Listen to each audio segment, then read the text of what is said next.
कृष्ण की वाणी। बच्चे, मैं तुम्हें आशीर्वाद दे रहा हूँ मेरे बच्चे, क्योंकि मैं तुमसे बहुत प्रसन्न हूँ, बहुत बहुत प्रसन्न। क्योंकि मैं ना तुम्हारी पूजा से बहुत खुश हूँ मेरे बच्चे। तुम्हारी पूजा सफल हुई मेरे बच्चे। तुमने मुझे आखिर अपनी तरफ खींच ही लिया। हाँ, खींच ही लिया, अपना बना ही लिया तुमने मुझे। मैं ना तुम्हें ढेर सारा, बहुत सारा आशीर्वाद दे रहा हूँ मेरे बच्चे, बहुत सारा आशीर्वाद। तुम बहुत आगे जाओ, बहुत तरक्की करो। और हाँ, घर से बाहर जाना है तुम्हें नौकरी के लिए, और डरते हो कि परिवार का ध्यान कौन रखेगा, कैसे होगा, क्या होगा। चिंता मत करो, मैं हूं ना, तुम्हारे परिवार का ध्यान तुम्हारी गैर मौजूदगी में रखूंगा। तुम जाओ, अपनी ज़िंदगी को देखो मेरे बच्चे। तुम्हारी ज़िंदगी तुम्हारा इंतज़ार कर रही है, हाथ फैलाए तुम्हारा स्वागत कर रही है मेरे बच्चे। वो ज़िंदगी जिसकी तुम चाह रखते थे मेरे बच्चे, जिसे तुम मांगते थे, हर रोज़ मांगते थे मुझसे, अब वही ज़िंदगी तुम्हें बुला रही है, स्वागत कर रही है मेरे बच्चे। तो जाओ, भागो आगे। बाकी मैं हूँ, मैं संभाल लूँगा। मैं तुम्हें भी संभालूंगा वहाँ पर, और यहाँ तुम्हारे परिवार को संभालूंगा। समझ गए ना? तुम जाओ आगे, मैं हूँ तुम्हारे साथ। और सुनो, मैं अपने कुछ बच्चों से कहना चाहता हूँ कि खाली मत रहा करो। जब भी तुम खाली रहते हो ना, तब तुम्हारा उल्टा सीधा दिमाग चलता है। तो खाली बिल्कुल भी मत रहा करो, अपने आप को ना काम पे लगाया करो। कभी कुछ, कभी कुछ, कुछ ना कुछ करते रहा करो। जो तुम्हारा मन करे, जो चीज़ इधर से उधर हो, उसे सही कर दो। चीज़ों को ना व्यवस्थित जगह पर रखो मेरे बच्चे। मुझे बहुत अच्छा लगता है जब चीज़ें अपनी जगह पर रहती है ना, तो मुझे बहुत अच्छा लगता है। और ख़ास तौर पे मेरे मंदिर में ना जो चीज़ें तुम्हारे अंदर पड़ी हुई हैं अलमारी में, वो बहुत सारी चीज़ें ऐसी हैं जो तुम्हें गंगा में बहाकर आनी चाहिए, या फिर किसी नदी में मेरे बच्चे। तुमने बहुत कुछ इकट्ठा करके रखा हुआ है, तो उसे तार आओ ना मेरे बच्चे, उसे बहा दो जाकर। मंदिर को भी गंदा मत रखा करो, मंदिर को भी साफ रखा करो, क्योंकि तुम्हारा मंदिर तुम्हारा तो है, लेकिन तुम्हारे कान्हा का घर है वो। तुम सोचो ना, जैसे तुम अपने घर में सफाई चाहते हो, मैं भी तो अपने घर में सफाई चाहता हूँ ना। तो फिर तो मेरे घर को भी साफ कर दो। जब जिम्मेदारी तुमने ली है तो तुम ही करोगे, और मैं चाहता हूँ कि तुम ही करो, क्योंकि हर चीज़ का फल तुम्हें मिलता है। तो ये फल मैं किसी और को क्यों दूँ? तुम्हें ही दूंगा ना, तुम्हें ही आशीर्वाद दूंगा। तो तुम साफ करना, ठीक है? और सुनो, तुम्हारे मन में ये विचार आते हैं ना कभी कभी कि मैं तो अपने कान्हा को मानता हूँ, तो फिर मैं किसी और के मंदिर क्यों जाऊं, किसी और की पूजा में क्यों करूं, कैसे करूं। मन में बहुत सारे विचार आते हैं ना। तो सुनो, अगर तुम शिव के पास जा रहे हो ना, तो शिव में भी तुम्हारा कृष्ण है, हनुमान जी में भी तुम्हारा कृष्ण है, राम जी में भी तुम्हारा कृष्ण है, माँ भगवती में भी तुम्हारा कृष्ण है मेरे बच्चे। तुम जहाँ जाओगे, जिस रूप में मुझे पुकारोगे ना, उस रूप में, उस जगह से, उस तीर्थ स्थान से मैं तुम्हें आशीर्वाद दूंगा मेरे बच्चे। तुम चाहे कहीं भी जाओ, किसी भी जगह जाओ, किसी भी कोने में जाओ दुनिया के, तुम जहाँ से मुझे पुकारोगे ना कि कृष्ण मुझे आशीर्वाद दो, तो मैं वहीं से तुम्हें आशीर्वाद भी दूंगा मेरे बच्चे। मेरा प्यार बहुत अलग है, बहुत अलग। तो मन में वहम मत लाया करो कि मैं क्या करूँ, सबकी पूजा करूँ, सबकी इज्जत करूँ, क्योंकि सभी मेरे रूप है मेरे बच्चे। और सुनो, जब मुझे स्नान कराते हो ना, तो तुरंत मुझे कपड़े पहना दिया करो। तुम जानते हो ना मेरे बच्चे, अभी ठंड गई नहीं है, ठंड बहुत है मेरे बच्चे। तो मुझे पहना दिया करो मेरे बच्चे तुरंत में। बाकी सारे काम बाद में किया करो, ठीक है? या फिर आराम से, बिल्कुल जब तुम खाली होते हो ना, उसी वक्त मुझे स्नान कराया करो, जिस वक्त तुम्हारे पास में कोई काम ना हो। और ये मत किया करो कि जब तक तुम मुझे भोग नहीं लगाते हो, तब तक खुद भी कुछ नहीं खाते हो, पूरा दिन भूखे रहते हो। ऐसा मत किया करो। कभी कभी हो जाता है मेरे बच्चे, देरी हो जाती है कि तुम मुझे भोग नहीं लगा पाए काम की वजह से, तो इसका मतलब ये तो नहीं ना कि तुम बाहर हो घर से, तो उस वक्त तुम कुछ खाओगे नहीं। ऐसा नहीं, इतना कठोर भी नहीं हूं मैं, बिल्कुल नहीं हूं।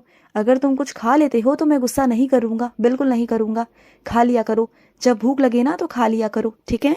तुम जिस चीज़ के लिए इतनी मेहनत कर रहे हो ना, कोशिश कर रहे हो, तो उसमें तुम्हारी विजय निश्चित ही है मेरे बच्चे, निश्चित है। तुम बिल्कुल चिंता मत करना, परिणाम तुम्हारे पक्ष में ही होंगे मेरे बच्चे, चिंता बिल्कुल मत करना। और सुनो, अगर दो लोगों के बीच विवाद छिड़े ना मेरे बच्चे, और अगर कोई तुम्हें लगे सही है और एक लगे गलत है, तो तुम उस वक्त में शांत रहना। उस वक्त में तुम शुरुआती दौर में कुछ मत बोलना, क्योंकि तुम जिसके सहारे बोलोगे, जिसके पक्ष में बोलोगे, तो सब तुम्हें गलत समझेंगे सामने वाले।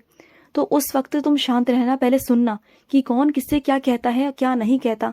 उसके बाद में अंत में जाकर तुम्हें जो सही लगे उसके लिए बोलना, पर ऐसे बोलना कि ना उसे बुरा लगे ना उसे बुरा लगे, और दोनों को बात समझ में आ जाए। बस कोई वाद विवाद ना हो, लड़ाई झगड़ा ना हो मेरे बच्चे। तुम ना बात को संभालने की कोशिश करना, क्योंकि तुम बहुत समझदार हो। मुझे पता है मेरे बच्चे, तुम बहुत बातों को संभाल लेते हो, मैं जानता हूँ। जो चीज़ें तुम्हें अच्छी नहीं लगती, पसंद नहीं आती ना मेरे बच्चे, तो वो क्यों करते हो? अगर किसी ने तुमसे ज़बरदस्ती की कि तुम्हें ऐसा करना है, वैसा करना है, तो तुम वैसा ही कर रहे हो। सुनो मेरी बात को, सामने वाले की इच्छाएं कभी ख़त्म नहीं होंगी मेरे बच्चे, वो बढ़ती जाएंगी। लोभ लालच कभी ख़त्म नहीं होता, उसकी इच्छाएं कभी ख़त्म नहीं होती मेरे बच्चे। अगर उसकी बात को मानते जाओगे, शर्तों को मानते जाओगे ना, तो कभी ज़िंदगी में अपने लिए कुछ नहीं कर पाओगे। तो वो करो जो तुम्हें अच्छा लगता है, जो तुम्हें पसंद है। अगर उसे स्वीकार करना होगा तो करेगा, नहीं करना होगा तो नहीं करेगा। लेकिन किसी के लिए भी बदलने की, अपने नियम कानून बदलने की कोई ज़रूरत नहीं। ना अपनी ज़िंदगी, ना अपने नियम कानून जो तुमने इतने सालों से बना कर रखे हैं, उसे तोड़ने की कोई ज़रूरत नहीं मेरे बच्चे, कोई ज़रूरत नहीं।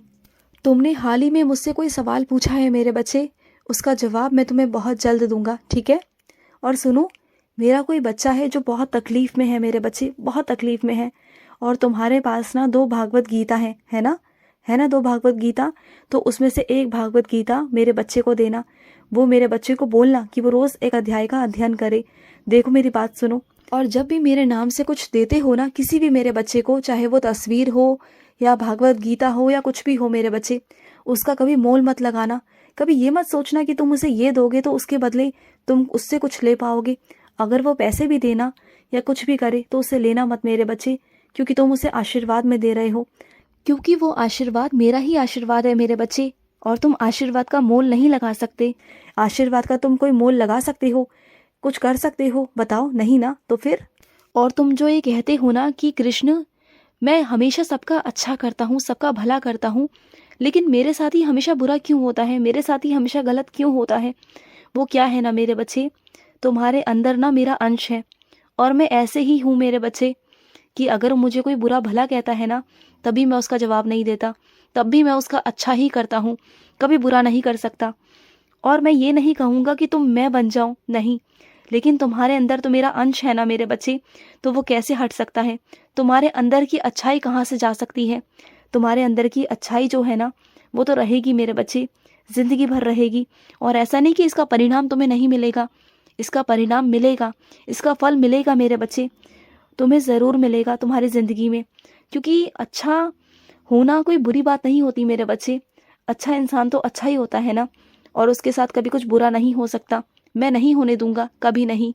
और सुनो, तुम्हें कहीं से निमंत्रण आया हुआ है मेरे बच्चे, वहाँ जाओ मेरे बच्चे, वहाँ मना मत करना, चले जाओ।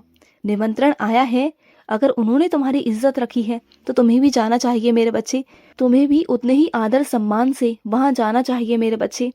बाद में पछताने का कोई फ़ायदा नहीं होगा, वहाँ जाओ और जाकर अच्छे से रहो, समझ गए ना? और सुनो, कई लोग ऐसे हैं जो ना शेखी मारना बहुत पसंद करते हैं, उन्हें शेखी मारने में बहुत सुकून आता है, बहुत मज़ा आता है। तो तुम ना उनकी बातों पर ना जाना मत, क्योंकि उनका काम है मेरे बच्चे फालतू की फेंकना, फालतू की बातें करना। उन्हें मज़ा आता है, शौक शौक में चीज़ों को दिखाना, दिखावापन करना, उनका बहुत मज़ा आता है। तो तुम उनकी बातों को सुनकर गुस्सा वुस्सा मत करना, तुम बिल्कुल शांत रहना, बल्कि उनकी बातों को ना तुम हंसी में ही उड़ा देना और हाँ में हाँ ही भर लेना। क्योंकि मूर्ख लोगों से मेरे बच्चे मत्था नहीं मारा जाता, अपना दिमाग नहीं मारा जाता। और सुनो, आजकल तुम्हारी सोच बहुत नकारात्मक हो रही है मेरे बच्चे, इसे सकारात्मक करो, अच्छे लोगों के साथ में रहो, अच्छा करो और अच्छी चीज़ों पर ध्यान दो। अगर हो सके तो कुछ किताबें खरीद कर लेकर आओ और उन किताबों को पढ़ना शुरू करो, रोज़ पढ़ो, एक अध्याय रोज़ पढ़ो अपनी किताब का, तुम्हें बहुत अच्छा महसूस होगा और तुम्हारे मन में शांति भी आएगी, खुशी भी आएगी। तुम देखना, तुम्हारा मन ही, तुम्हारा दिमाग, तुम्हारी सोच बहुत अलग हो जाएंगे, देखना। खुश रहो। आज का कृष्ण संदेश समाप्त हुआ। जय श्री कृष्णा।